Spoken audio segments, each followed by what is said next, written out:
A very good afternoon to all our dear viewers, and welcome to this live talk show conducted by Global Education and Training Institute. Today we have with us Mr. Saumen Chattopadhyay, Professor and Chairperson, Zakir Hussain Center for Educational Studies at Jawaharlal Nehru University, Delhi, who is our esteemed speaker for this live session. And today, on this occasion, he is going to enlighten us and throw some light over the National Education Policy 2020, envisaging transformation of higher education. And before we proceed ahead and hand over the talk to Mr. Saumen, I would like all our viewers to know a little more about him. Mr. Saumen Chattopadhyay joined the Zakir Hussain Center for Educational Studies, School of Social Sciences, Jawaharlal Nehru University in 2004 and has been a professor since 2010. He worked at the National Institute of Public Finance and Policy during 1995 and 2004. His research areas include economics of education, focusing particularly on policy making in higher education, public finance specializing in the areas of tax evasion and black economy. His major publications are Education and Economics, Disciplinary Education, Evolution and Policy Discourse, Macroeconomics of the Black Economy, Changing Higher Education in India, co-edited with Professor Simon and University of Oxford and Professor N.V. Verghese, Vice Chancellor at NIEPA, New Delhi. Other than this, he has edited and incorporated his valuable uh, contribution for many papers and chapters in it. He was also, and he has been still getting involved in many national and international projects and has given his valuable contribution to these, including funding of higher education, PPP, capital flight, and social science research and policy making, and much more. It's over to you, Mr. Saumen Chattopadhyay. It's a privilege to have you today as our live esteemed speaker at GETI Talks. And we are definitely looking forward to this talk and the topic that you're going to cover, the National Education Policy 2020, envisaging transformation of higher education. Over to you, sir. So thank you. Thank you very much, Sunita ji. I'm really grateful to GETI, Global Education and Training Institute, for giving me the opportunity to be here and share my understanding of NEP 2020, particularly focusing on the transformation of the Indian higher education as envisaged in the NEP 2020. I would like to focus particularly on the role of teachers in education reform to begin with. See, the education sector is very different from many other sectors because there is no technology to bring about that upgradation in the quality of learning outcome and quality research. So the reform is crucially dependent on the role of the teachers as envisaged in any reform agenda. So in the traditional system, we had a governance where the teachers are supposed to be intrinsically motivated and they are trustworthy, and so that they can be given the freedom and adequate resources to deliver their responsibilities, both in the realm of teaching and research. But when we are talking about reform world over, this is not particularly specific to India, teachers are not considered to be trustworthy and therefore they have to be regulated. So the accountability has to be shifted from the conscience to the state regulation and let them face the forces of the market. And there are many other factors which support education reform. The education reform is increasingly being student-centric, particularly focusing on the employability factors. And because of the cut in public funding, the institutions are made to rely more and more on cost recovery measures. And in this process, what is happening, we're trying to balance autonomy and accountability. Universities are not ivory towers. Universities should also respond to the emerging challenges the world is faced with. The question is, why market-based reform? Market-based reform is being preferred because market gives us the freedom to choose, and market also fosters competition, and both are very essential for an education reform. The NEP 2020, the mission has been made loud and clear. What's the role of education in nation building? Education is transformative because it changes the individual or contributes to the self-formation, and it imparts necessary skill. And both the aspects have been addressed in the NEP document. And when you are talking about 21st century competencies, it is also important to encourage critical thinking, ability to engage in critical thinking and innovation. In addition to that, we should become good, responsible citizens. So the major transformation that we see in almost all the spheres of higher education today are to respond to both the internal challenges as well as external challenges. At the same time, we find that there has to be an increase in the public engagement. We have to engage in ethical practices, we have to inculcate values so that the public spiritedness can be inculcated, so that the public good character of higher education is emphasized upon. Now, in order to understand why the NEP is envisaging the transformation in a particular way, we need to understand how the challenges being faced by the Indian higher education have been identified. And the diagnosis is only possible only when the challenges have been identified. So what are the challenges? We might have to refer to the draft NEP 2019 as well as NEP 2020, and we find that the major challenges are that there are too many higher education institutions in the country. You may know that Indian higher education system is possibly the third largest in the world today. So there are too many higher education institutions, they are too small and mostly are of substandard quality. And this has led to the suboptimal utilization of resources, human resources in particular. Human resources are supported by financial and physical infrastructure. And so there is a lack of vibrancy, there's a lack of enthusiasm among the teachers and students. And these enthusiasm, the urgency, the agency are extremely important for both learning outcome and good quality research. And regulation as such has failed. Micromanagement has stifled the teachers to innovate in teaching and research. This is being claimed in the NEP. Further, it has been pointed out in the draft NEP that the teachers have engaged in unethical practices and there is a lack of compliance on the part of the teachers. So not only the space for innovation has got suffocated under micromanagement, the creative practices, but the teachers have to be given the autonomy at the same time.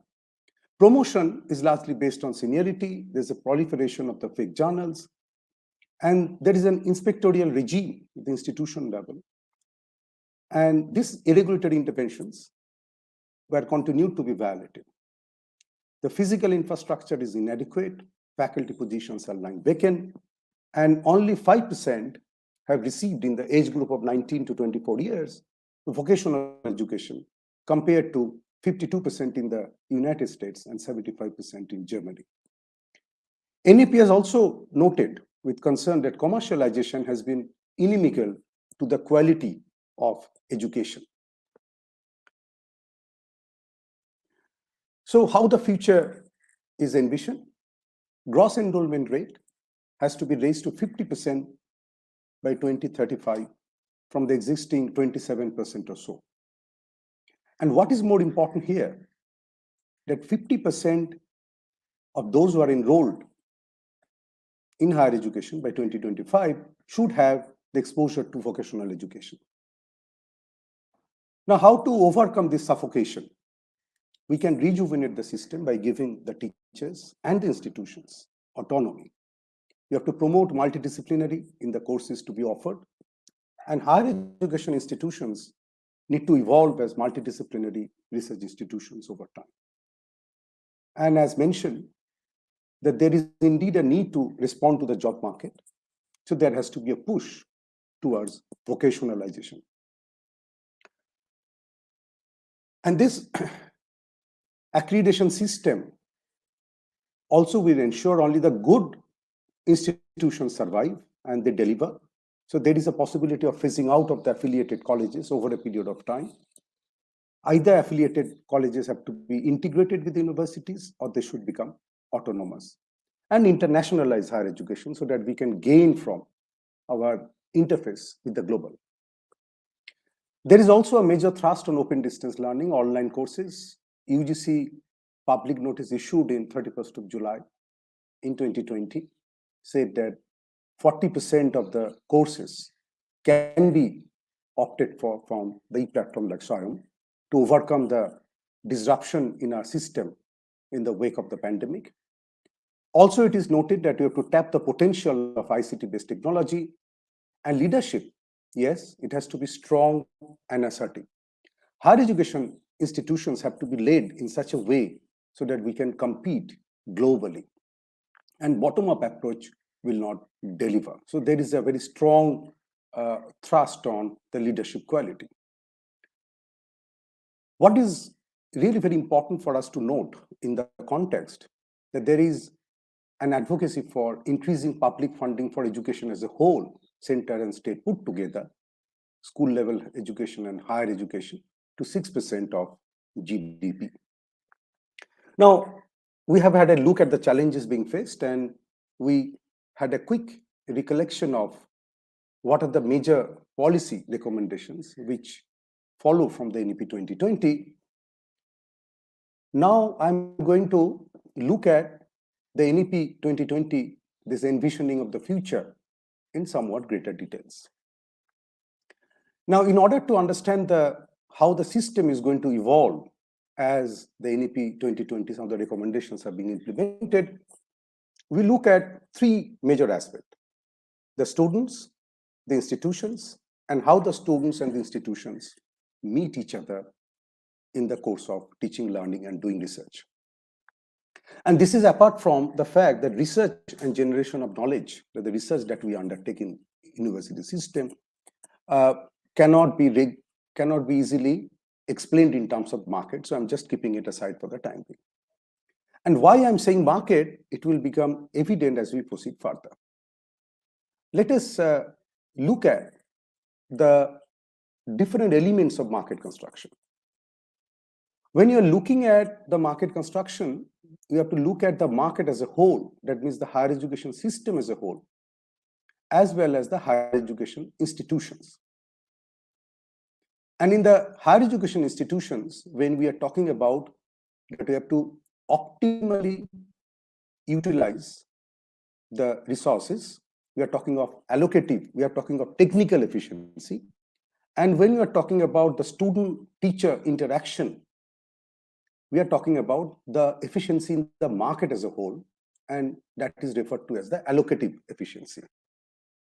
We are not going into a critical analysis of both the concept of efficiency as we discuss in economics as a discipline, but let me just spell out the different policy components.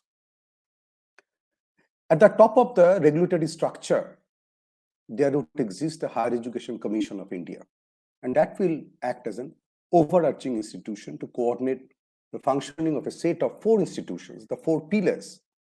And these four pillars are National Higher Education Regulatory Council, NHERC, National Accreditation Council, Higher Education Grants Council, HEGC, and General Education Council. So a typical market for education is not possible, however. What I mean here, the market construction doesn't mean that privatization has to be promoted. A state-regulated market with adequate public funding can also lead to a market construction if we change the mode of funding and if we allow the institutions to have their say in offering of the courses and the students to choose the courses that they would like to study from. So there are two different sides of the market here. One is the students, the other is the higher education institutions or education provider. So when we look at the students, there are couple of very important policy elements. First of all, the students would have the freedom to choose courses across the university, across even the border, possibly with the passage of time it is going to happen, and over a period of time. And this is to be facilitated by the setting up of academic bank of credit. The policy measure has already been initiated.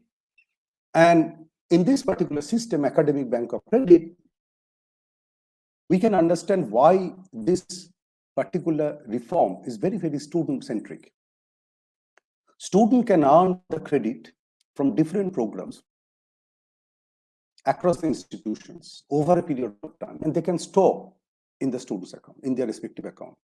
So as and when they complete earning of the credit, the degrees will be awarded to them.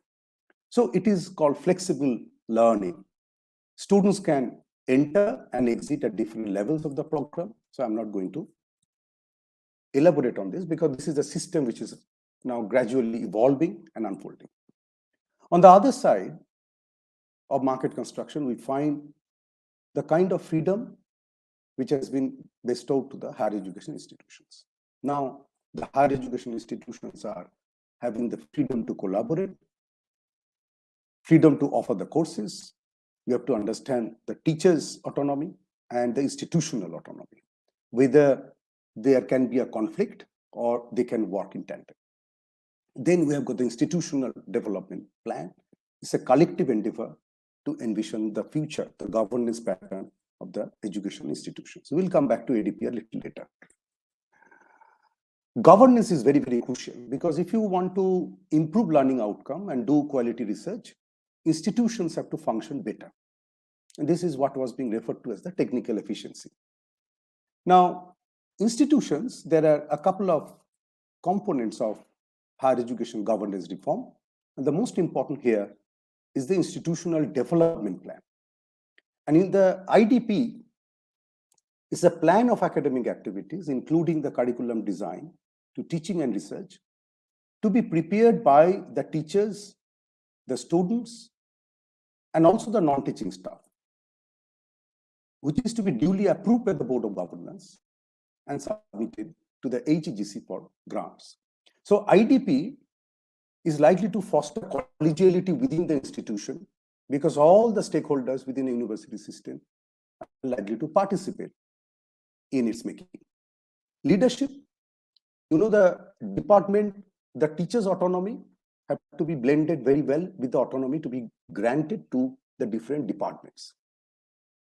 So the autonomy at the horizontal level is very often in conflict with the leadership vertically, from the vice chancellor to the rector, to the dean, to the center chairperson or the head of the departments. So how to balance the vertical and the horizontal so that the teachers get autonomy and they deliver at the same time. Institutions make strategies to compete not only nationally but globally. Both are very crucial. It's a very tightrope walking for any university administration. And in terms of framing of the regulatory practices by the government, by the policymakers, it's a very delicate exercise. They have also suggested what we call the fast track system. That means there are incentives for high performance faculty to climb up the ladder of the career faster. Probation period contingent upon performances. It is not taken for granted. The two systems would run parallelly. Two systems in the sense the existing and the system being proposed. The other remaining components of university governance is on financial probity, transparency, and good governance. Financial probity is very important. If we make our financial dealing transparent and make them available in the website, so there is a possibility this transparency will infuse good governance into the system because it will possibly eliminate malpractices in financial accounting. And this reflects the subversion, and this malpractices reflect very often how the educational processes are subverted. So the transparency is a one good step towards improvement in the governance. Focus on illegitimate profit making is possible with accounting manipulation. We know that The private institutions are not supposed to make profit because education is not for business, but it is possible with accounting manipulation to siphon out the surplus by artificial escalation of the cost and compliance with the regulations, and that's also another important of good governance. NEP is also saying, therefore, how to regulate the teacher and the institution. It should be light but tight. There should not be too many components of regulation, but the components of regulation, once framed, the teachers and the institutions will be required to comply with without fail, without any compromise. So let me come back to, therefore, the different components of the 4 pillars. NHERC, the regulation, you see this NEP has talked about how the present higher education system has remained fragmented. So there is a need to do away with the border between the public and the private, between the general and the professional, so that the entire higher education system gets integrated. There are no fragmentation. And that is why there is an overarching regulatory framework to regulate the entire system. A creation of a common platform will do away with this existing segmentation. And there is another problem, the state and the center. The states should also agree to the policy initiative of the center for effective and meaningful implementation of the NEP. Otherwise, the fragmentation state-wise might remain in the system. NAC and HEGC, National Accreditation Council and Higher Education Grants Council, National Accreditation Council will come in place of the existing NAC.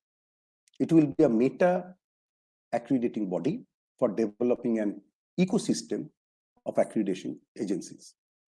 And the major focus would be accreditation to ensure quality. One interesting thing which is being mooted is the graded and binary accreditation. Binary accreditation means a non-performing higher education institution might be phased out. They will be given time, they will be given a decade to evolve. If they can't, if they fail, possibly they will be phased out. Higher Education Grants Council will be entrusted with the responsibility to allocate grants among the higher education institutions, and there will be competition because all the higher education institutions will be demanding a larger allocation based on their institutional development plan. So the budget, overall budget for higher education will become very crucial, that how the resources among the competing institutions will be distributed. So possibly there will be a set of indicators which will determine how the funds are going to be allocated. General Education Council has got a very serious role to play. Number one, that it will be concerned with the learning outcome and quality of education by setting academic standard through professional bodies like Indian Council of Agricultural Research, National Council for Teacher Education and all. And it will also create or formulate a framework, National Higher Education Qualification Framework. And that will ensure a seamless integration between higher education and vocational education. So that unless more students get themselves enrolled in vocational stream, the very target that 50% of the enrollment should have exposure to vocational education by 2025 is unlikely to fructify. So at the same time, this qualification framework will facilitate a framework for credit transfer and equivalences. The question is that all the 4 pillars are supposed to be independent of one another. But I'm not too sure whether this independence would be a very meaningful agenda, because there are connections among these 4. And how to segregate one from the other when the institution functioning will be looked at holistically. Let us see how does it evolve. The other 2 components of reform are coming from the external side, that the students' flexible learning, that the student sovereignty, that they can choose the courses, means that you are actually making the teachers accountable to the students and deliver their best. So that will put further pressure on the department and the teachers to deliver, and the accountability can be clearly measured. And the funding mechanism will also, through HEGC and NAC, all will add to the installation of the external accountability system. So the institutions will have to respond to the internal challenges as well as respond to the external challenges. And if you can look at these components as a whole, you find that there is an attempt towards a market construction. NEP 2020 is a very good thing that NEP 2020 has recognized that higher education is a quasi-public good. It's a mixed public good in the sense that there are private elements, there are public elements, the publicness, the externalities in particular, the higher education generates for the society, the economy, and they have to be fostered, they have to be nurtured. And public investment, therefore, is considered to be the best investment for the society. What is important here to take note of,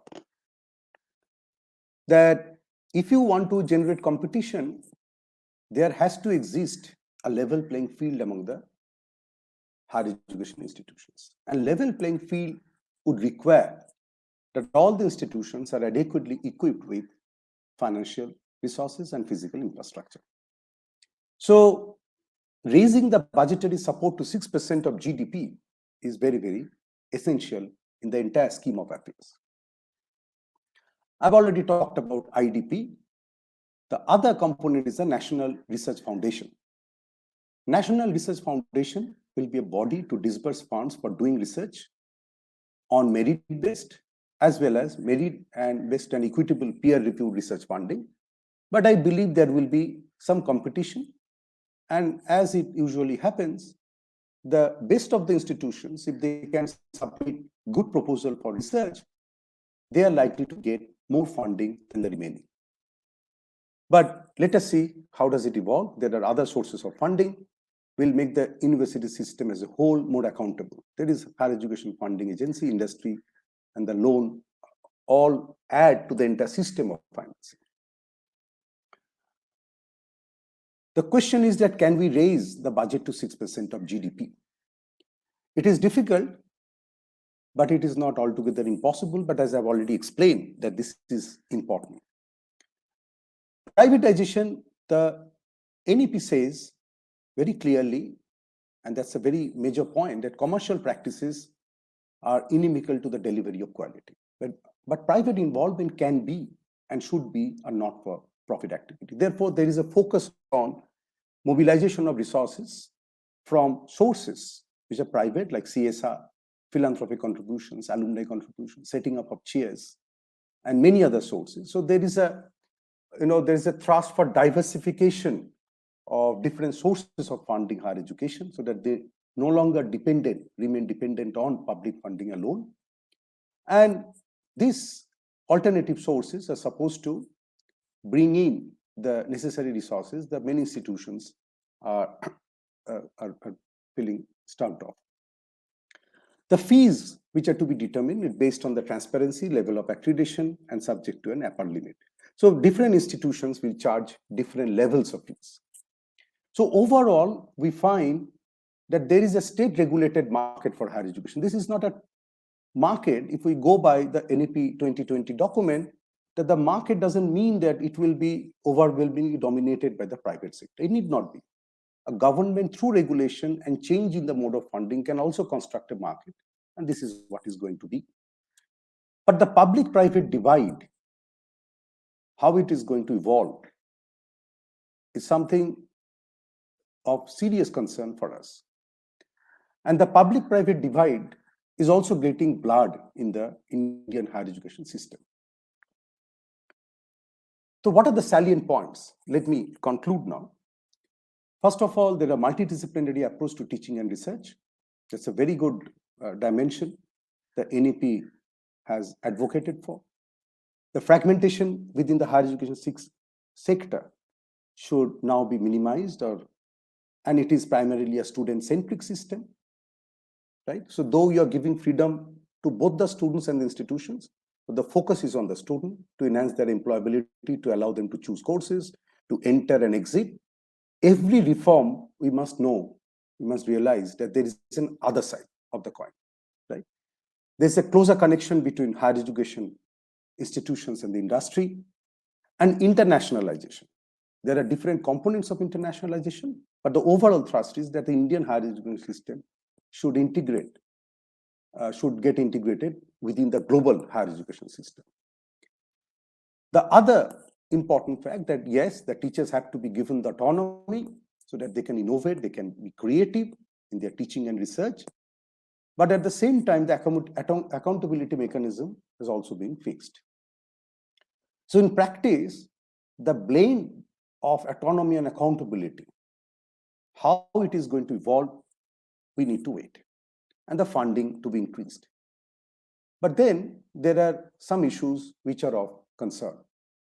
The issues which are of concern are, first of all, how well the private sector would be regulated. It's one way of saying that private sector should not make profit and therefore they will deliver as a philanthropic contribution and all those things. But ultimately, there are many institutions within the private sector, overwhelming proportion, which are actually run on commercial basis, particularly in the professional higher education sector. So let us see how the commercialization is actually curtailed.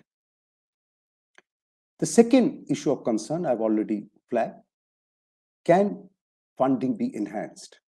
Or financial autonomy that the government is talking about, does financial autonomy interfere with the teacher autonomy and the institutional autonomy?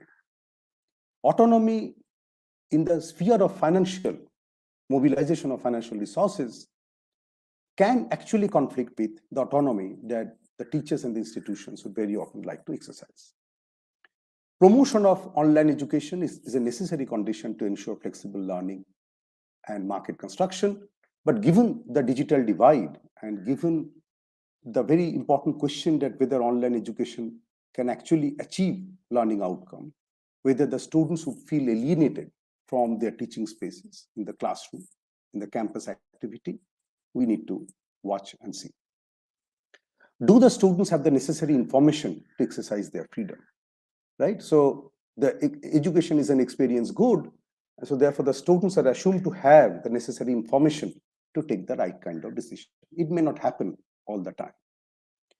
The other question which has been raised in the literature, whether the students have got a tendency to maximize grade when the students are given the opportunities.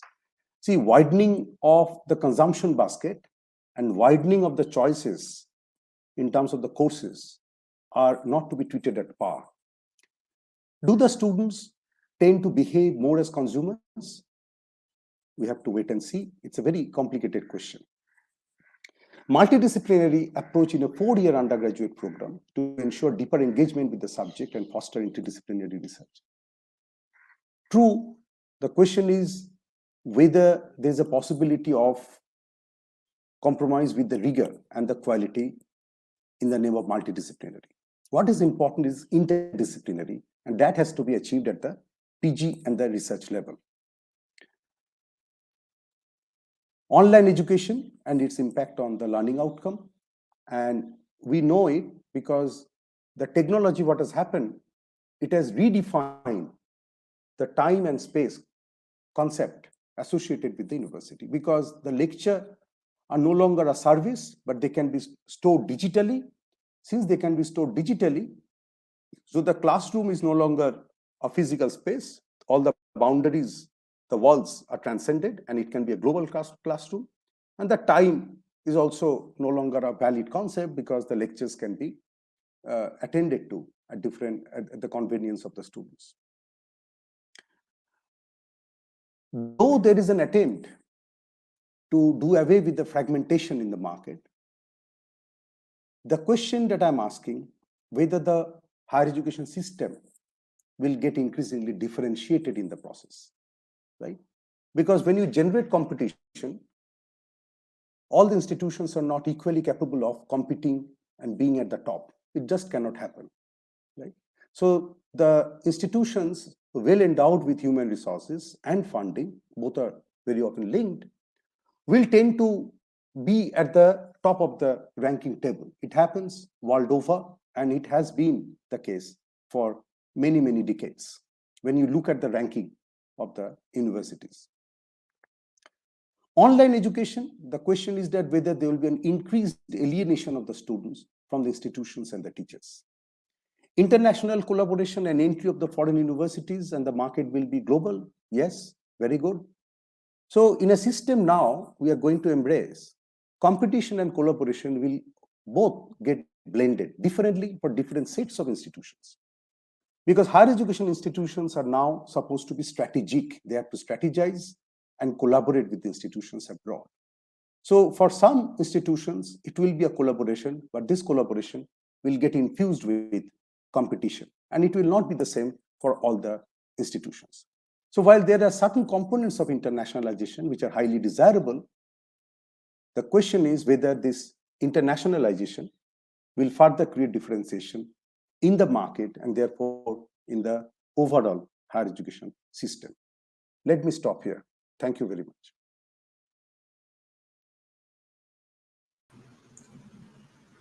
Thank you so very much, Mr. Saumen Chattopadhyay. Thank you for focusing on some very significant issues through your talk on NEP. And you also mentioned about rejuvenating the system by giving autonomy to the teachers and the institutions. And when we talk about the successful implementation of NEP, as given by the government. The first difficulty that arises from the sheer size and diversity of the country's education sector. We all know about the fact that we are more than 1.5 lakh schools, 25 crore students, and around 89 lakh teachers in India. And it is the second largest education system in the world. To successfully reform such a large education system with schools in geographically, remote areas, and the stakeholders, taking up the responsibility, how do you see and how do you take it as a challenge? And what will be your suggestions for the same, sir? Yeah, you have a very important and pertinent question. Given India's size and diversity, the challenge is really daunting because it's a federal system. The center and the states have to work together. And states also have to accept some of the major recommendations of NEP. Otherwise, when you are envisioning the entire higher education system as an unified system, where the distinction between public, private, professional, and uh, general education and the center and state, all these distinctions, which create fragmentation within the system, are to be done away with. It's a major challenge for the government. Now, there are policy measures which are there that the institutions can form a cluster. There will be a competition among the institutions, and those institutions which would fail to evolve in the next 10 years, for example, to deliver quality education, because the binary grading system, some of them possibly will cease to exist, right? So if they can do well, they will remain. If they can't do well, they have to merge with other institutions and form a cluster and remain in the system to remain meaningful. But it's a very big challenge. So therefore, we need to agree to some of the major proposals. At the same time, we need to help the institutions with adequate funding so that they have the resources to cope up with these challenges, right? Because when you are forcing the institution to recover the cost, then you're facing you're letting the institutions to face the market. And therefore, in a market, what happens? The merit and the concern of the margin, the students who are coming from the marginalized section of the society, I mean, they get relegated in the process. So if you want to construct the market only for the purpose of competition to improve governance, the government has to be very careful that yes, merit has to be given the preference, but not at the cost of the students who are coming from the marginalized section of the society. So all can exist and determine the future by exercising the freedom which is being bestowed on them.